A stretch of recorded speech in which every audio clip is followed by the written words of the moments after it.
Ayan mga ka-farmers, shout out, what's up, what's up? Tapos na talaga ako mag-harvest mga ka-farmers at tapos na mag-haul. Ayan, at shout out lang natin yung mga tumutulong sa atin mga ka-farmers na ano, dahil hindi na talaga kaya ng power ko mga ka-farmers.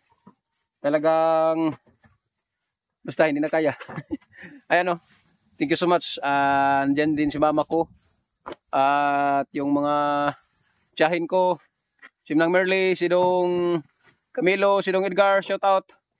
Yan, thank you so much sa mga tabang. Ayan mga ka-farmers, papakita ko sa inyo yung harvest ko ngayon. Ayan. Thank you Lord. Tapos na. At boss.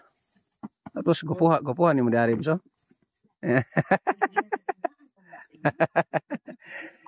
Ay, Baseng, shout out. Kain lang ng kain. Boss Korog. Ato na ng English dengan Boss Korog lang ni. Boss Korog lang nga anak. Ayan si Tia. Ito yung bag ko mga ka-farmers dito banda. Yan ang bag ko. Tapos ito kailangan pang i-classify yan. Andun. At may nasaking na rin tayo ng mga small. So, yan. Thank you Lord. Tansya natin mga ka-farmers no ngayon.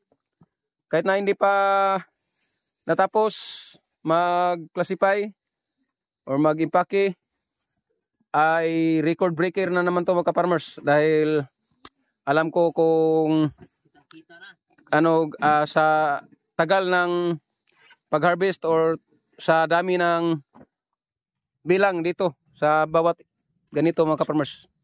Or bawat kariton dito sa amin, kariton. Basta, pasensya na kayo na may sagol Bisaya tayo.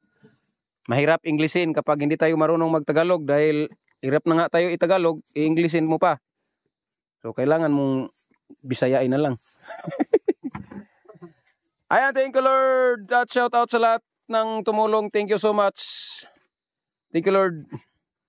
Dahil hindi ko na kaya talaga sa power ko. At sa lahat ng mga friends natin sa Facebook, sa mga pagre-reels, pasensya na at talagang sobrang busy ng ka-farmer nyo. Thank you so much sa mga suporta.